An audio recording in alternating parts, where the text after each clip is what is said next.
A very good afternoon and welcome to Pritzker Military Presents On the Home Front. My name is Dr. Rob Havers, President and CEO of the Pritzker Military Museum and Library, and I'm delighted to be joined by Dr. Rob Citino for today's episode of our latest series. Thanks, Rob. This series is a way to keep connected to our constituents and the military history community at large as we continue to work remotely. Each episode of this series is recorded off-site. Before we begin, I want to take a moment, as always, to thank our members and our donors for their support of the museum and library. It is because of you that we can continue the work of educating the public about military history and military affairs. Important lessons can be learned by exploring history through the lens of military affairs, and we are proud to be a part of your exploration. In today's episode, we look back at the end of World War II, focusing specifically on the Eastern Front. I'm joined today by Dr. Robert Citino, Executive Director of the Institute for the Study of War and Democracy, and Samuel Zemeri Stone, Senior Historian at the National WWII Museum in New Orleans.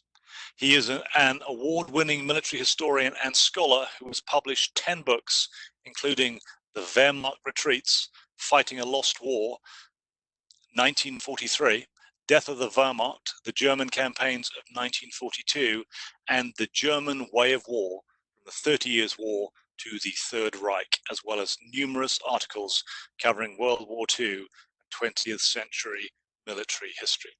I very much hope you enjoy this episode of Pritzker Military Presents On the Home Front. Rob Citino, thank you very much for joining us today. It is a delight to have you here to discuss the Eastern Front and the end of World War II in Europe. And it is very fitting we are having this discussion today, as next week we will commemorate the 75th anniversary of VED, Victory in Europe Day. But 75 years ago this week and the preceding weeks, the war had not quite ended in Europe. In fact, bitter fighting on the Eastern Front and in Berlin was going on. So perhaps to begin, if you would, describe the end of the war on the Eastern Front for us, Rob, and especially the bitter fighting in the city and suburbs of Berlin itself. Great, Rob. Thanks so much for having me. I have so much respect for the work you're all doing in Chicago at the Pritzker. I've loved the library and museum ever since my first contact with it. It's really an honor to be here and with our friends remotely. So I've spent most of my academic or professional career writing books about the Wehrmacht, the German armed forces in World War II. And that means I've spent a great deal of time on the Eastern Front, because at any given moment in World War II, 75 to 80% of the German military was concentrated on the Eastern Front, facing the gigantic Red Army and trying desperately to ward off Soviet assaults first into occupied Europe and then into Germany. So yes, you're quite right. April 16th, 1945, the Soviets made the last big lunge for Berlin. They by now have bulked up. They have two gigantic fronts, they call them. That'd be Army Group in the parlance of the West, but the Soviets had the Russian word front. Marshal Zhukov has one blasting directly across the Oder. That's the first Belarusian front. Marshal Konev across the neck from the south. You know, that's April 16th. There's tough fighting, but within a week, they've shattered the German forces in front of them. And in fact, if you're sitting in Berlin on that week, you can hear shell fire. Huge drum fire barrages occurring far to the east, and everybody in Berlin must have known what that meant. The Red Army was on its way with its calling card, and its calling card, of course, is big guns and artillery. So by April 23rd, 24th, they're converging on the city. They break into it. By April 28th, they have battered their way block by block. The Red Army has through Berlin. Now all that's left is what the Germans call Sector Z. Z for Zentrum, like the central portion, the citadel of the city. Canal on one side and the Spree River on the other. And you know, when we think of the battle for Berlin, this is what we think of, these last 5 days from April 28th to May 2nd. Soviets would take a block, the Germans would counterattack. And so if the Soviets took your block, you wanted to get rid of all your pictures of Hitler and swastika flags. You want to hang out a hammer and sickle. And then if the SS reconquered your block, you had to get out the picture of Hitler again. It literally could be a matter of life or death. But, that last 5 days, the two big Soviet spearheads have roughly a mile between them, and it will take a solid week of fighting to go that final mile. There's signs everywhere. Berlin bleibt Deutsch. Berlin remains German. Berlin's going to stay German. There's soldiers, dead bodies hanging from lampposts, soldiers who've been accused of cowardice and shot or hanged by their own German commanders. The number of German soldiers killed by their own commanders in the last couple months of the war is just prodigious. The French, Rob, had this phrase, pour encourager les autres, right? We're doing this to encourage the others. And boy, nobody did it like the Wehrmacht in the last few days. I started out once upon a time with some admiration for German operational skill, and I still, they were a formidable adversary. But boy, it's tough to admire much about German military commanders in the last few months of the war. And that's, I think, where I am at this point now. I'm about to have my 62nd birthday, so I've left my youthful illusions behind, and I think I have a pretty cold-eyed view of what the Wehrmacht is up to. Well, Rob, you sort of touched on this a little bit about the war essentially, strategically, operationally, is lost. Yet the German military, the SS, continue to resist last man, last bullet stuff. You touched on the fact that there is a lot of Germans are being executed, cowardice in the face of the enemy, all the rest of it. What else is motivating the Germans to fight on as Berlin is crushed essentially and surrounded? So it's really, as early as 1941, after the big setback in front of Moscow, Hitler is on record as saying to his command staff, the high command of the Wehrmacht, General Jodl and General Keitel, there's no way we're going to win a victory in this war. There's no more possibility. Now, he'd swung hot and cold. He's a mercurial character, needless to say. But, I wrote a book about the Wehrmacht in 1943 called Fighting a Lost War, because I think most of the commanders knew it was probably up then. Look, there's a few things going on. One of them is that they say, well, they've sworn an oath to Hitler. They swore an oath to the Weimar Republic too, but it didn't really seem to matter much in the 1920s and 30s. There's legitimate fear of what might happen if the Soviets break into Germany. Virtually every German commander had some idea of what the Germans had done in the Soviet Union, and there was going to be some revenge there. I think every German commander knew that. And by the way, the Soviets do break into, we can talk perhaps a bit later. They bring Germany's worst fears to life in terms of their own behavior and perpetrating atrocities on the German population. So there's loyalty to Hitler. There's fear. Hitler is bribing his top commanders to the hilt. He's giving them large cash payments and estates in the conquered, still occupied Eastern territories. We have the word donation in English. In German, it's Dotation and dotations. And literally, it's a piece of German we just don't use in English. But, a gift from the king. Think of Frederick the Great. A gift from the king to a grateful king to a general who's achieved something in the field, whether it's a cash payment or a manor farm. But you can look at some of the general, Field Marshal Kluge, for example, on his birthday in 1944. It's 250,000 Reichsmarks. That's probably $5 million today. I'm really not good at that sort of thing, but if it's hundreds of thousands in the 40s, you can do the math. It's probably a cash payment of $5 million. None of those generals wanted to talk about that. Those were still alive, after the war, but that's true as well. But what I would come down, so like a good history professor, I've already given you, 17 reasons. I would come down to one big one. To a man, I think the German officer corps felt that in World War I, they'd thrown in the towel prematurely. That there was still a possibility of victory, but that weakness on the home front, pacifists, socialists, Jews, line up the usual suspects to the German officer corps. But weakness on the home front had sort of undercut the army. The phrase is the stab in the back. Right. Hitler seemed to have the home front taken care of in this war, and I think there were very few officers who wanted to be the first one to stand up and say, we've lost. It would be breaking faith with the experience that they all had, which was that horrible, that trauma of what had taken place in 1918. So there's, it's fear, money, history, loyalty to Hitler, Right. all of the above. It's probably all of the above. I'm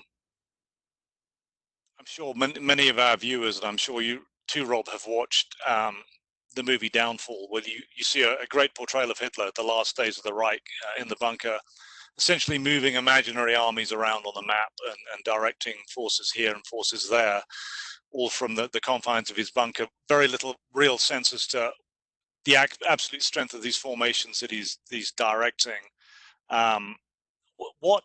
What practical control does Hitler have over the Wehrmacht and German military forces in the last months of the war? Yeah, this is a good question. Until the last couple of weeks, Rob, Hitler could still order you to be executed. By and large, as you may know, he did not kill large numbers of his command staff. This isn't Stalin during the purges, right? Literally wiping out the upper echelons of the Red Army. But there was fear. You could be relieved, imprisoned, and perhaps in your worst fears killed. But by the time we get to Berlin, we obsess on that. Downfall is all about the bunker, and it's a very powerful film. Hitler's gobbling German chocolate cake all day long, and he's on all sorts of mood-altering drugs, and he's on a sugar high, and he's crashing, and he's yelling and he's screaming. But he wasn't directing the Battle of Berlin. He had officers in the field who were doing that. He's sitting in the bunker waiting to be relieved. He has hopes, and he sometimes manages to communicate those hopes to his other officers, those around him.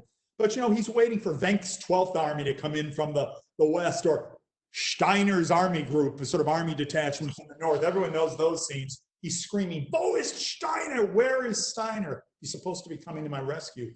There's another army, the 9th Army to the southeast, trapped in the Halba pocket, which Hitler somehow believes is going to force his way out. It's fantasy. It's not reality. Those around him would say, "Jawohl, mein Führer." Then they would leave his presence, and they would all say to themselves, "This is never going to happen." It's as if they were willingly divorcing themselves from reality. Well, let me give you an example. General Jodl, who's the chief of the leadership staff of the OKW, he's in charge of the intelligence assets in the bunker. And how do they find out where the Soviets are in Berlin? They call phone numbers in various neighborhoods, and see if a Russian answers. And there was no real reconnaissance, or let's say troops are in contact with the Soviet forces, of course, but there's no real way to get that information into the bunker, or for Hitler to decide on some course of action that would then assist him in assist his command staff in giving reasonable orders. It's just not happening. So I think it's easy to focus on Hitler. Matter of fact, he's hard to miss. Most of what I've done in my own writing career is try to write about the Wehrmacht as the Wehrmacht, not as simply an appendage of it like Hitler's right arm. It's tens of thousands of officers and millions of men. So clearly he is the Führer, but the leadership strands are falling out of his hands in the late war, and particularly during that battle for Berlin. I wouldn't overestimate his control. And the men at the end of this war, the officers leading the remnants of the Wehrmacht, what is going through their minds? They must know that the war was lost. And if you read something like Cornelius Ryan's great story, The Last Battle, where he rather over-eggs the pudding about the notion that they are hanging on for a separate peace with the Western Allies, or they're holding the Red Army off to allow civilians and troops to migrate to the West to surrender to the Anglo-Americans. What is motivating these generals and officers in the field directing this battle on the ground at the end? Yes, it's really a good question. By the way, over-egged the pudding. I have a new phrase, and I'm definitely going to be using that from now on, Rob. Good. That's a good question. At the end of the war, towards the last month, suddenly the officer corps of the Wehrmacht, and not just the army, but I'm thinking of Dönitz in the Navy and Air Force officers as well. They suddenly had a new mission. It was to rescue German civilians in the East. If they'd ended the war 2 years ago, if they somehow removed Hitler, or they would not have had to surrender their eastern territories. So while it sounds wonderful for a Dönitz to say, Karl Dönitz, the Fuhrer after Hitler died, it sounds wonderful for him to say, you know what, we're in this for German civilians, as if that suddenly mattered to anybody. I'm very, very skeptical about that. So certainly, if you're a field commander, so the further away you are from, let us say, the bunker, the more likely you are to see reality. You have troops that are the remnants of divisions, they're nearly immobile, their tank strength is down to single digits, and you have well-armed Soviet forces coming at you from all compass points, literally. And so you can read reality, and certainly you could say, like, every day we stay in the field, you can say this to the remnant of your division, every day we stay in the field, that's another 5,000 civilians, which might be able to get a few more miles to the west. You can say that, and it's true in your case. I'm much more skeptical about it when it comes to the higher ups who've been surrounding Hitler, aiding and abetting his ridiculous decisions for the last 2 years. Many of them, Jodl, for example, I've mentioned him. This is an occupational hazard, Rob. I'm reading a biography of Jodl right now, and so he's sort of top of mind. Alfred Jodl, the chief of the command staff in the OKW. The last 4 years, he'd been aiding and abetting every senseless decision Hitler made, all of which had now allowed to come to pass this disaster facing the Germans. And so at the end of the war, to suddenly pose as a defender of German civilians against the hordes of the Red Army just strikes me as false. Again, the field commander is a completely different story. As a whole, what kept them all in the field, all these officers, field or staff, I think was a sense of core solidarity. Solidarity that is to themselves as an officer corps with a certain set of assumptions and beliefs, and that searing experience of 1918. Looking across the battlefield, if you like, Rob, to their opponents, the Red Army has gone through the purges, the terrible reversals and losses of manpower and equipment in the early days of the war, have now pushed the Germans all the way across Russia, across Ukraine, Poland, the gates of Berlin and the bunker. Tell us about the Red Army in the last months of the war. What sort of shape was it in? What were its commanders like at this juncture? Yes, Rob, the first months of Operation Barbarossa, June to December 1941, the Germans landed as heavy a set of blows as has ever been landed in modern combat. Based on a glance at the operational maps, they were carving up the Red Army like a roast, inflicting millions of casualties on 2 or 3 million, taking 2 or 3 million prisoners.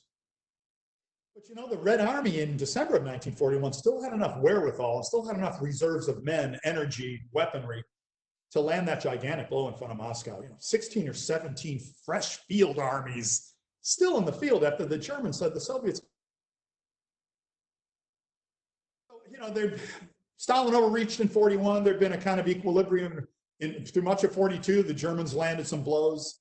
Then the Soviets turned the tide at the end of that year as well at Stalingrad. 43, the Germans launched a big offensive at Kursk, went nowhere. So the shoe is definitely on the other foot now. The Soviets have the Gesetz des Handelns, as the Germans say. The initiative is on their side, and they're choosing the time and place. By the time they get to Berlin, let's not say this army could have fought indefinitely. Their own manpower losses had been prodigious. And what they were trying to do was bulk up on artillery and tanks to make up for what was an increasingly dicey manpower situation. And that's how they fought the Battle of Berlin. Not so much, it's not human wave assaults, as the Germans sort of constantly make this case that the Soviets were just senselessly throwing men forward. They were throwing tanks and aircraft and artillery forward and trying to kill as many Germans that way. But about their commanders, I was born in 1958, so I grew up in the heart of the Cold War. And you'd be hard-pressed to find many American authors saying many good things about Soviet commanders. They were our adversary. But I'm thinking in terms of Zhukov, in terms of Konev, in terms of Chuikov, who had defended Berlin and was now the commander of 8th Guards Army. These were younger guys in their 40s and 50s. These were not, superannuated officers from the World War I era. Of course, there'd been a big revolution between then and now. These were young officers who were schooled in modern mechanized operations, who had their own version of it, which they call deep battle. You'd have an army, you'd have a big army group, and then behind it, a second echelon, and maybe even a third echelon. The first echelon would bite into the defenses. The second army would break through them. That third echelon would then, motor into the clear. You can't do that in Berlin, obviously, but even in block-to-block fighting. The American army had, people always say, who was better in 1945? I don't know. The American army, U.S. Army, and the Soviet army did not fight one another, thank God. But I'd be force and the Red Army by the time of the big offensive towards Berlin.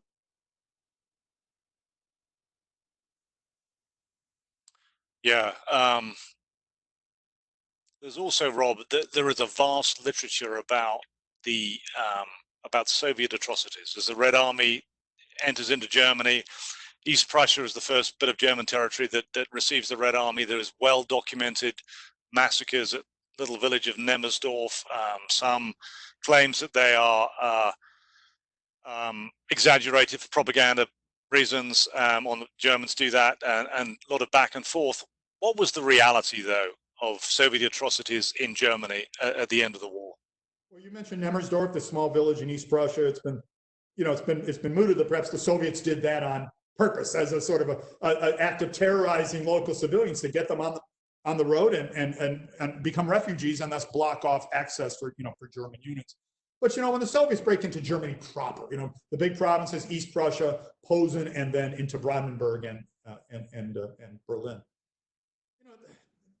Propaganda could not possibly have invented tens of thousands, hundreds of thousands of first-hand accounts from the German civilian population. Now, we in America and the West, Rob, Britain as well, I would say, we unconsciously, or perhaps in some cases consciously, identified with the Germans after World War II. They've been fighting the Soviets, and now in the 50s and 60s and 70s, here we're in the Cold War, we're probably going to be fighting them someday too. So I think what we really didn't take to heart is what the Wehrmacht did inside the Soviet Union. Not only massacres of Jews, but massacres of civilians, the Commissar order, by which you could say anyone who was a Soviet official could be shot. Any officer, anyone who looked at you askance could be shot. And you knew as a German soldier or commander that you would not be held accountable for that. Mass rapes of Soviet women, because that's the one we almost always talk about in terms of Soviet atrocities in Germany, which is mass rapes of German women. You mentioned Cornelius Ryan's Last Battle. That's half the book. It's a big chunk of that book deals with that subject. And I think, by the way, that's why they made The Longest Day and they made Bridge Too Far into films, but I doubt if anybody will ever make The Last Battle, the third book in Cornelius Ryan's trilogy, into a film. I just don't know if it will ever happen because of subjects like that. So look, tu quoque, you did it too. It's a Latin principle that I don't really think applies here, but nevertheless, it has to be entered into the conversation. Soviet soldiers who entered Berlin were looking for vengeance on what every one of them knew the Germans had done in the Soviet Union. Does it excuse anything? No. Does it explain some things? Yes. And I would say this. In the battle for hearts and minds of the 50s and 60s, which is what the Cold War was, right? But the communism, the Soviets and Americans both trying to sort of broadcast their own system as being superior. I think the Soviets might have lost the Cold War based on their behavior the first 2 or 3 weeks in the occupation of Germany and Berlin, because those accounts began to be repeated and repeated. Everyone knows them, and they're part of the historical record. No, and that's fascinating. Of course, you're right to underscore the fact that in the 50s, 60s, and 70s, and for most of the 80s, the Soviet Union was the opponent. And so, although British military and the US military especially looked in detail at how the Soviet Union fought that war against the Germans, in terms of the popular mind, seeing the Russians and the Soviet Union as too much of a efficient fighting force was counterproductive to Cold War propaganda, of course. Yes, sometimes it could help. You wanted to build up the Soviets as a big bad adversary, kept defense spending high, and kept people behind the policies of the government. So it kind of cuts both ways a little bit. But Rob, what books did I cut? I was born in 1958, as I already said. What books did I cut my teeth on as a little boy? Because I was a little boy, historically aware, wanted to be a historian, blah blah blah, for whatever reason.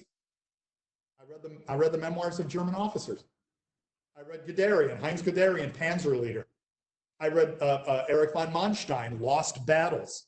I read Friedrich Wilhelm von Mellenten, Panzer Battles. You know, if you put Panzer in the title of a book, I bought it. These books, you know, it's unusual that the officer corps of a defeated adversary would have all their books translated in English, cheap paperback editions. We all read them. By contrast, Soviet memoirs, Zhukov's memoirs, much more diffuse, seem to be more propaganda. Chwikov's memoirs of the fight in Stalingrad, I didn't read till much later in life.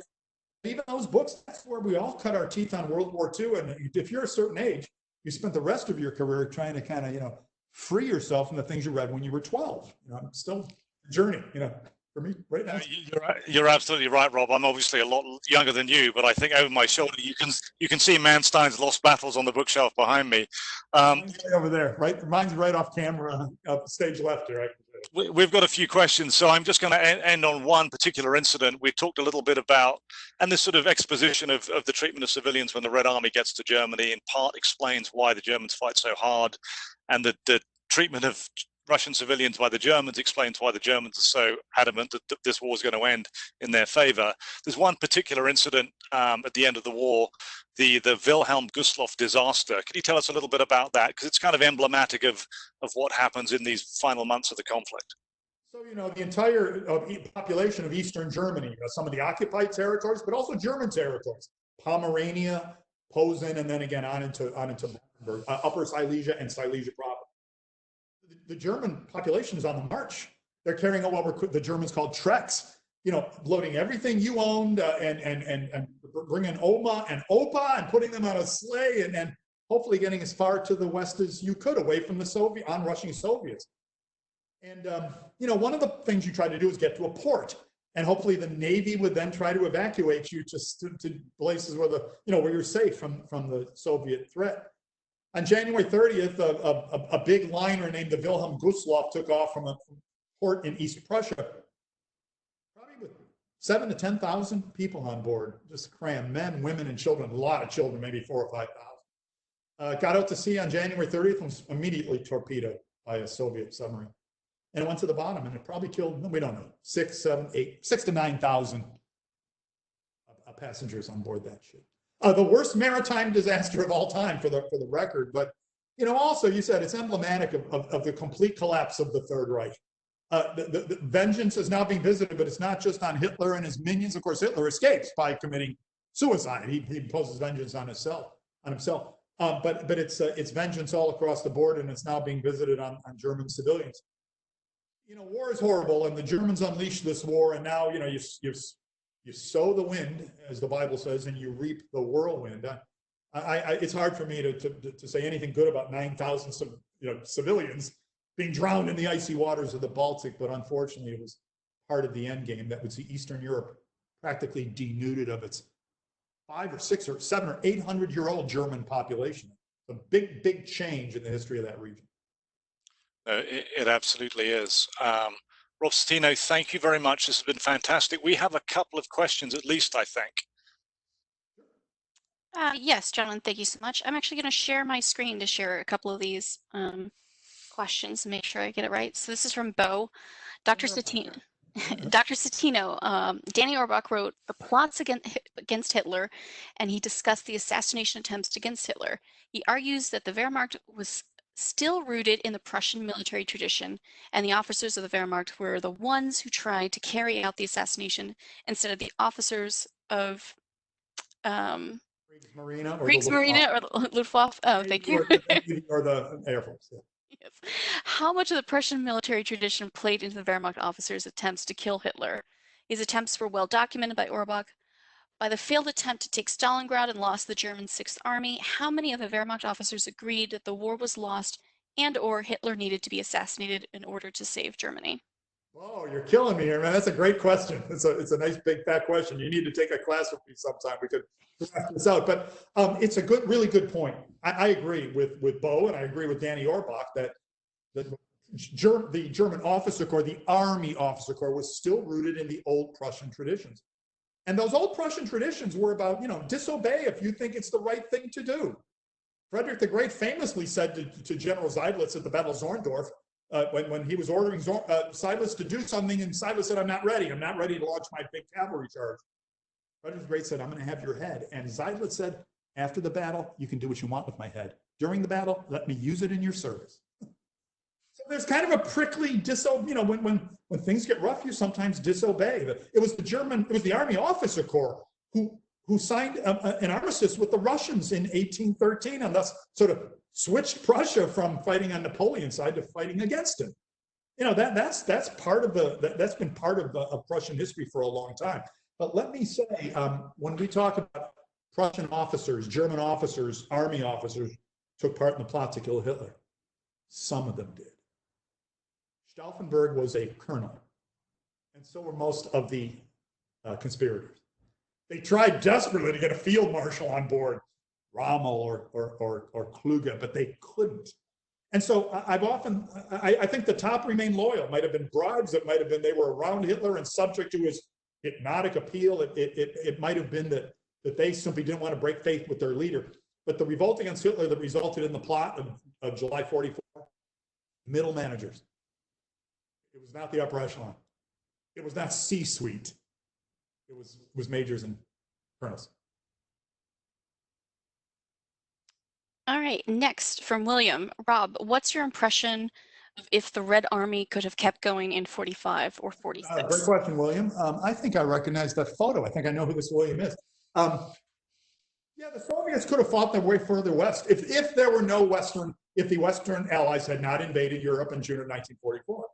And the Soviets could have and would have fought their way further west, taking losses every step of the way. They could certainly have got to the Rhine. Again, if there's no Western Allies to stop them, I don't know why they wouldn't have gotten a lot further than that and maybe reached the English Channel. In the war that's actually being fought, they would have bumped into the Western powers who had made agreements so that the two forces would meet somewhere along the Elbe. We're here into George Patton's fantasy, of we need to go to war against the Soviets now. And analysts have been conjuring up that one for decades. Soviets presented the Western powers with some serious, deep battle, heavy armored tank assaults that the Western powers had never seen before. The Western powers would have presented the Soviets with air power, air dominance of a sort they hadn't even dreamt of. And so each side would have brought its advantages. And I'm going to take the prerogative of a story and say, I tried to study what actually happened and not predict what might have happened. Okay, next question is from Thomas. I spent much of 1996 on military duty in Latvia. Latvia was reoccupied by Soviets in late 1944. What can you say about the Latvian Legion that fought with the German forces during the war? I think virtually every former Soviet citizen who fought on the German side, was condemned by the Soviets as a collaborator. And by and large, that has been taken over into the West. I think why someone would fight in the Latvian Legion on the side of the Germans it requires some nuanced answer. If you're a Latvian and your country suffered under Soviet occupation from 1940 on, including mass executions by the NKVD, which we know that's a matter of the historical record, why would you want to fight on the side of the Soviet Union? So the broad brush that's sometimes used there is probably incorrect. There's been a lot of wonderful research on the sort of collaborationist forces in virtually every occupied country. Those who decided to throw their lot in with the Germans on the Wehrmacht rather than to fight on the side of the Soviet Union. And it's been good. It's opened my eyes to the fact that this is a very, very complicated question, and cheap sloganeering really doesn't help us understand it. In that last fight for Berlin, Rob and Megan, many of the forces defending Berlin were not even German. There was a Dutch Legion, the division Nederland. There was a SS division made up of Norwegians and Danes, SS Nordland. There was a remnant of a French division, which was now down to battalion strength, the Charlemagne Battalion. So, meanwhile, you had 400,000 Germans occupying Norway, while you had Norwegians who were actually fighting to defend Berlin. So those collaborationists, those forces, those non-Germans fighting in the Wehrmacht, like the Latvian Legion, fascinating stuff and worthy of a lot more research than they've got. All right, we have time for one more question. Sorry I wasn't able to get it up on the screen in time, but this is from Woody. Is there any evidence that some of Hitler's policies and atrocities were a way of burning the boats, quote unquote, for the German officer corps by involving them in a way that there was no turning back? Yeah, that's a good question. There's no evidence for it. I mean, there's no document in which Hitler says, I'm going to force them all to kill, and then they'll be bound to me like a criminal gang. But certainly, in not just the bunker, but at Hitler's advanced command post at Rostenburg, in East Prussia, where the plot to kill him took place, or when he was forward front at Vinica in the Ukraine during the big battles for the Ukraine in '43. His commanders, his staff, talked about that all the time. And after the war, when they had all been captured, and unbeknownst to them, their conversations were being taped by their captors, either the Americans or the Germans or the Soviets. They talked about it all the time. There was really no turning back.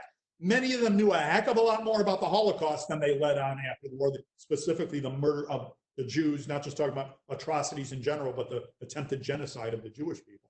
Many of them knew a lot more about that. And many of them, it was that knowledge that they simply couldn't raise their hands and march to the opposite camp and turn themselves in, that they were going to be tried as war criminals. There was a much broader realization of that, again, than any of them said afterwards. And those memoirs that Rob and I talked about earlier, they don't talk about that at all. They talk about everything, all and sundry, but they don't talk about the atrocities at all. So that's a really good question. Whether Hitler did it on purpose or whether it was simply the second or third order result of his murderous policies, we'll have to leave open for the moment.